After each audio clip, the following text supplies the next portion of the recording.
Hello students, कैसे हैं आप सभी। कोरोना का समय चल रहा है तो जरा अपने परिवार का ध्यान रखें और स्वस्थ रहें, सुरक्षित रहें। पिछले वीडियो में हमने विस्थापन अभिक्रिया और द्विविस्थापन अभिक्रिया के बारे में पढ़ा। विस्थापन अभिक्रिया में अधिक अभिक्रियाशील तत्व अपने से कम अभिक्रियाशील तत्व को अपने स्थान से हटा देता है जब अभिक्रिया होगी तब, और द्विविस्थापन में आयनों का विस्थापन होता है। आज हम उपचयन अपचयन अभिक्रिया के बारे में पढ़ेंगे। उपचयन अपचयन अभिक्रिया नाम तो आपने जरूर सुना होगा, कक्षा 8 के अंदर आपने इसके बारे में पढ़ा था। साधारण रूप में हमारे घरों में कॉपर के बर्तन होते हैं। आप सभी ने देखा होगा कॉपर के बर्तन होते हैं, और ये कॉपर के बर्तन कुछ दिन नहीं धोते हम तो उसके ऊपर एक काले रंग की परत चढ़ जाती है। अगर उसी कॉपर चूर्ण को आप गर्म करें तो भी उसके ऊपर काले रंग की परत चढ़ जाएगी। क्यों होता है ऐसा? ऐसा इसलिए होता है कि किसी भी पदार्थ को गर्म करते हैं तो गर्म करने पर वो किसके साथ अभिकर्मित होगा? ऑक्सीजन के साथ। क्योंकि हम सबको पता है कोई भी वस्तु जलेगी तो उसके अंदर ऑक्सीजन गैस का प्रवाह होगा, तभी वह इस क्रिया को पूर्ण कर पाएगी। तो इस परिस्थिति में जब कॉपर ऑक्सीजन के साथ में जुड़ता है, जब कॉपर किसके साथ जुड़ता है? ऑक्सीजन के साथ में जुड़ता है, तो कॉपर ऑक्साइड का निर्माण करता है। किसका निर्माण करता है? कॉपर ऑक्साइड का निर्माण करता है। और ये कॉपर ऑक्साइड है जो आपको काला रंग की परत के रूप में दिखाई दे रही है, क्योंकि ऑक्सीजन के साथ अभिकर्मित होने के कारण इस प्रकार की क्रिया होती है। अगर हम इसी कॉपर ऑक्साइड पर, जो कॉपर ऑक्साइड बना है, इसी कॉपर ऑक्साइड पर हाइड्रोजन गैस डालें, यानी कि हाइड्रोजन गैस प्रवाहित करें, तो हाइड्रोजन गैस प्रवाहित करते ही यह कॉपर विमुक्त हो जाएगा और ये ऑक्सीजन है वो हाइड्रोजन के साथ जाकर जुड़ जाएगा, जल का निर्माण करेगा। इन दोनों अभिक्रिया में क्या हुआ? तो पहली अभिक्रिया में क्या हुआ कि ऑक्सीजन है वो क्या हो रही है? जुड़ रही है। पहली अभिक्रिया में ऑक्सीजन क्या हो रही है? जुड़ रही है। और दूसरी अभिक्रिया में क्या हो रही है? ऑक्सीजन जो जुड़ी हुई है वो क्या हो रही है? विमुक्त हो रही है। यानी कि एक में तो ऑक्सीजन जुड़ रही है और एक में ऑक्सीजन क्या हो रही है? विमुक्त हो रही है। विमुक्त का मतलब यह है कि हट रही है, वहां से अपना स्थान छोड़ रही है। तो इस प्रकार की स्थिति में जिसमें ऑक्सीजन की वृद्धि हो या ऑक्सीजन का ह्रास हो, जब संयुक्त रूप से कहें तो एक ही अभिक्रिया में होता है, यानी कि एक जगह पर ऑक्सीजन की कमी हो रही है, एक जगह पर ऑक्सीजन की क्या हो रही है? वृद्धि हो रही है।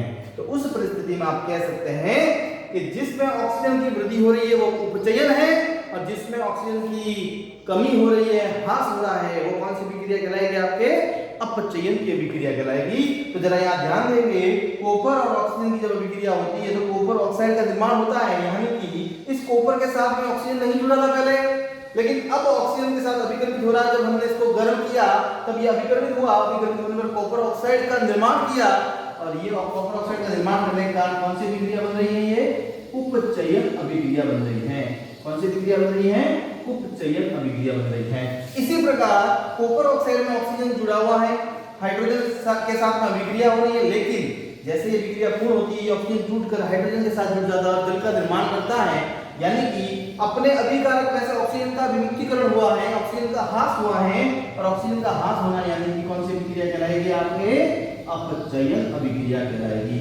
तो परिभाषा आपकी ये हो जाएगी, परिभाषा ये हो जाएगी कि ऐसी अभिक्रिया जिसमें अभिकारकों के बीच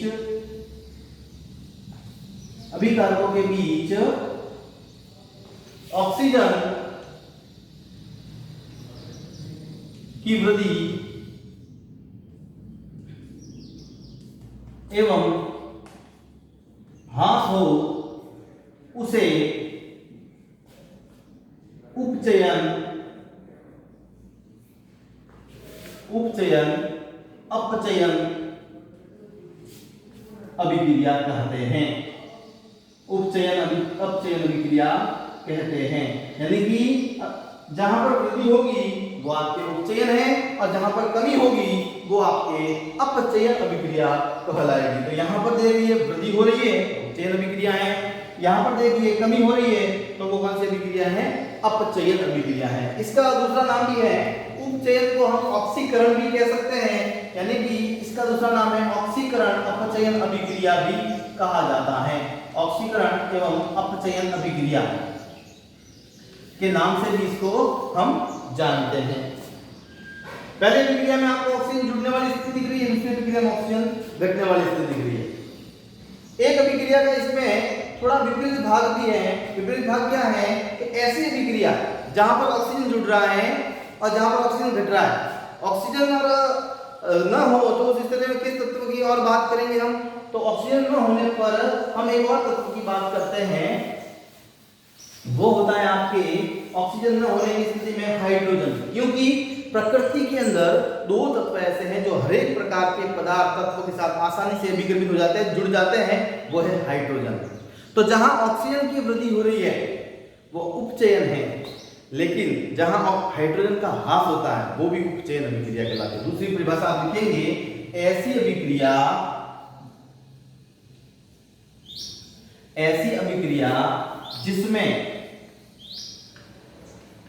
जिसमें हाइड्रोजन का ह्रास हो वह उपचयन एवं जिसमें हाइड्रोजन की वृद्धि हो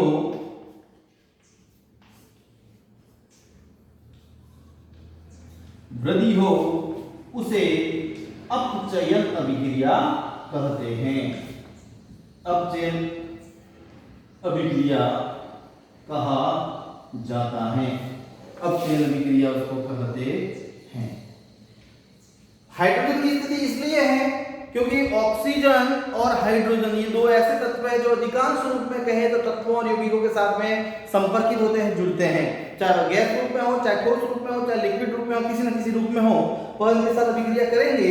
तो उस परिस्थिति में हाइड्रोजन का जहां ह्रास होगा वो उपचयन है और जहां हाइड्रोजन की वृद्धि होगी वो अपचयन है।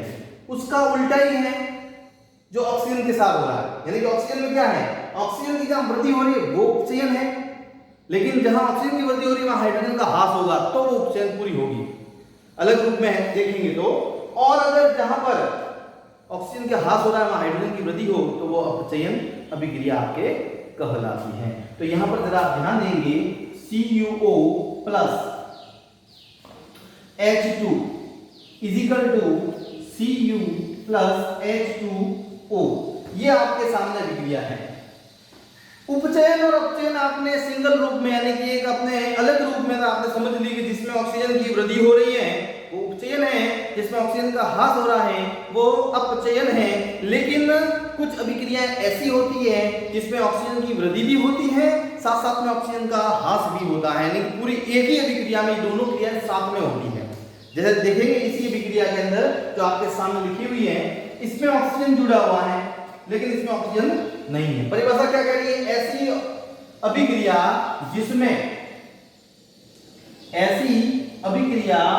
जिसमें अभिकारकों के बीच ऑक्सीजन की वृद्धि और ह्रास हो। ये कौन है, तीर के बाईं तरफ मैंने बताया हुआ है अभिकारक हो गए।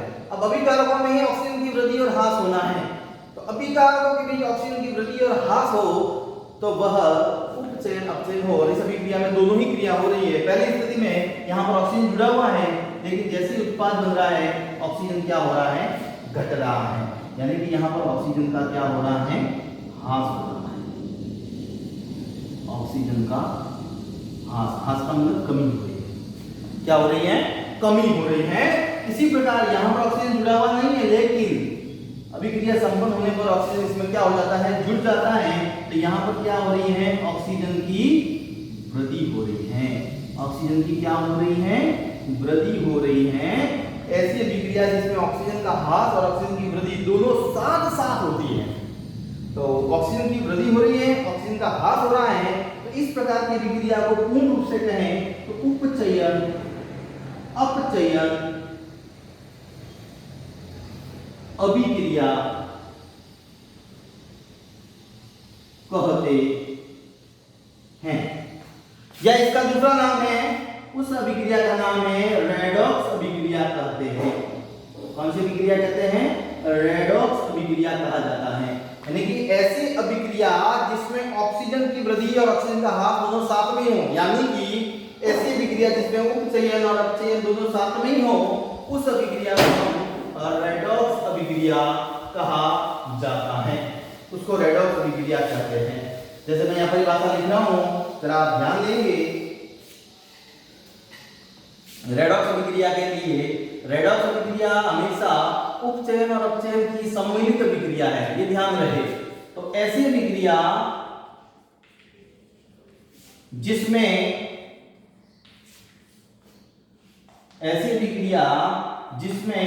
अभिकारकों के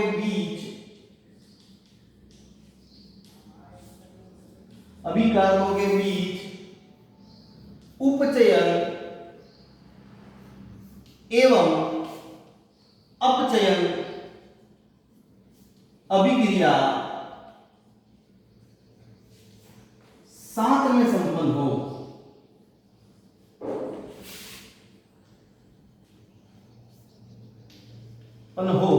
तो उसे रेडॉक्स अभिक्रिया या उपचयन अपचयन अभिक्रिया कहते हैं। यानी कि रेडॉक्स अभिक्रिया को उपचयन अपचयन अभिक्रिया भी कहा जाता है। तो ध्यान रहे कि उपचयन अपचयन अभिक्रिया और रेडॉक्स अभिक्रिया दोनों एक ही हैं। और इस परिस्थिति में ये जो आपके सामने उदाहरण लिखा हुआ है, इसमें आप देख सकते हैं कि एक जगह ऑक्सीजन की वृद्धि हो रही है, एक जगह ऑक्सीजन का ह्रास हो रहा है। तो ये आपके हो जाएगी अपचयन हो जाएगी, और यहाँ आपके हो जाएगी उपचयन अभिक्रिया रह जाएगी। और दोनों सम्मिलित रूप से हो रही है, इसलिए इसको पूर्ण रूप से इस अभिक्रिया को हम रेडॉक्स अभिक्रिया के नाम से जानते हैं। आगे हम पढ़ते हैं आगे संक्षारण के बारे में। किसके बारे में पढ़ते हैं? संक्षारण के बारे में। जरा संक्षारण की स्थिति को देखते हैं कि संक्षारण क्या होता है और संक्षारण किस प्रकार से होता है। तो आपने देखा होगा कि हम हमारे घरों में जब धातु से बनी हुई वस्तुएं, बहुत सारे ऐसे धातुओं से बनी हुई वस्तुएं हैं, उनको जब हम खरीद कर घर लाते हैं तब बड़ी चमकदार होती है, लेकिन कुछ दिनों बाद हम देखते हैं तो उसके ऊपर कई प्रकार की परतें चढ़ना शुरू हो जाती हैं। जैसे लोहा ही है, लोहे को आपने घर में लगाया, घर में लगाने के कुछ दिनों पश्चात आपने देखा कि इसके ऊपर एक भूरे रंग की परत चढ़ना शुरू हो जाती है, जिसको हम कहते हैं जंग लगना। यानी कि लोहे पर जंग लग रहा है। लोहे पर जंग लगना एक संक्षारण की ही क्रिया है। यानी कि अब धातु खराब होना शुरू हो चुकी है, यानी कि धातु के साथ में किसी और प्रकार के पदार्थ का जुड़ा हो रहा है, जिसके कारण से वह धातु खराब हो रही है। इस प्रक्रिया को संक्षारण कहते हैं। यानी कि संक्षारण क्या है? जब कोई धातु अम्ल, आर्द्रता आदि के संपर्क में आने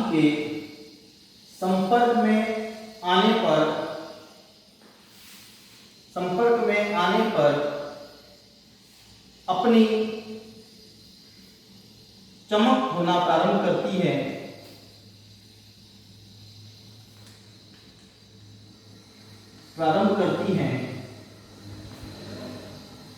उसे संक्षारण कहते हैं।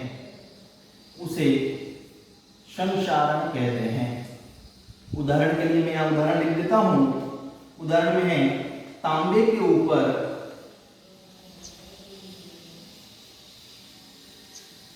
हरी परत, चांदी के ऊपर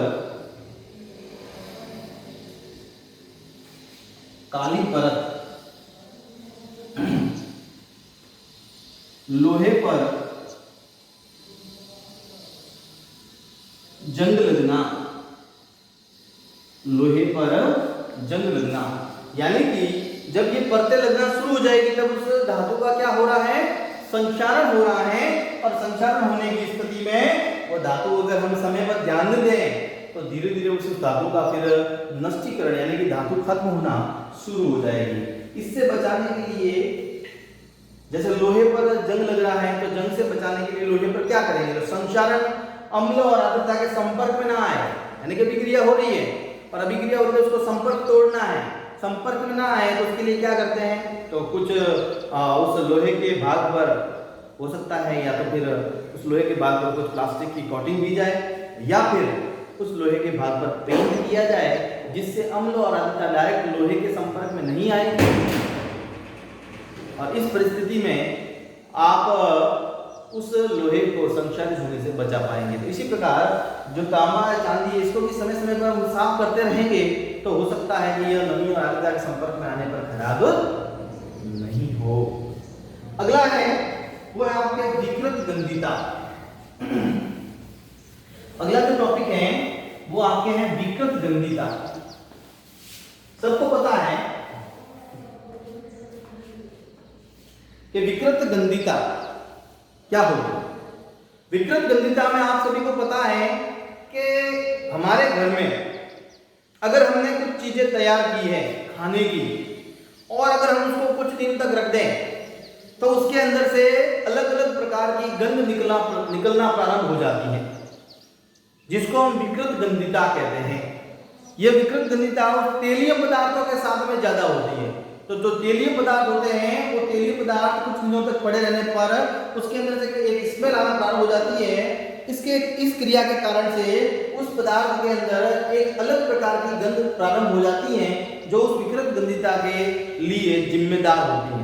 इसलिए आपने देखा होगा कि विकृत गंधिता के अंतर्गत जो हमारे आसपास की दुकानों पर जो पैकेट बंद चीजें मिलती हैं जो तेल से तली हुई होती है, उन पैकेट बंद चीजों में हवा भरी हुई होती है। वो हवा वास्तव में नाइट्रोजन गैस होती है जो असक्रिय होती है, जो उस तेल के साथ अभिक्रिया ना करे और उस वस्तु को काफी दिनों तक खराब न करे। इस परिस्थिति के कारण उसके नाइट्रोजन गैस उसके अंदर भरी जाती है। अगर वो ऑक्सीजन के संपर्क में आएगी तो वह गंध उसके अंदर आना शुरू हो जाएगी और वह गंध उस खाने को खराब कर देगी, जिस खाने को हम आसानी से नहीं खा पाएंगे। तो तेल और वसा के संपर्क में, तेल एवं वसा के संपर्क में आने पर तेल और वसा के संपर्क में कई वस्तुओं के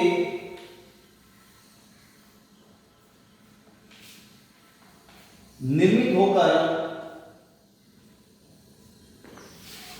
होकर ऑक्सीजन से संपर्कित होने के कारण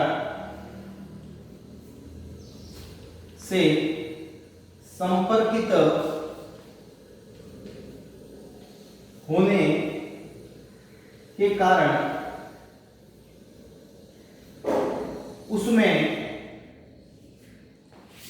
गंध उत्पन्न होती है,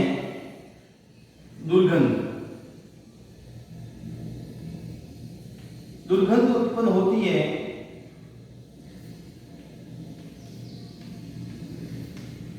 उसे विकृत गंधिता कहते हैं। उसे क्या कहते हैं, विकृत गंधिता कहते हैं। तो ये था आपके प्रथम अध्याय के संपूर्ण टॉपिक अभिक्रियाओं के बारे में, रासायनिक समीकरण के बारे में, हिट एंड ट्रायल विधि के बारे में और संसारण और विकृत गंधिता के बारे में आपको ये बातें पढ़ने को मिली। इसके लिए इस टॉपिक से संबंधित जितने भी सवाल हैं उसके लिए हम अगले वीडियो में आकर उस सवालों को लाकर हम जरूर प्रस्तुत होंगे। लेकिन जब तक आप इन वीडियो को देखें तो इनमें से जो आवश्यक चीजें हैं जो अपनी नोटबुक में जरूर उतारें। और मेरे वीडियो को अगर आपने लाइक और शेयर नहीं किया है तो जरूर करें, मेरे चैनल को सब्सक्राइब करें, जिससे आगे आने वाले जो वीडियो है, आगे आने वाले जितने भी पाठों के जो वीडियो है वो आपको तुरंत प्रभाव से प्राप्त हो सके।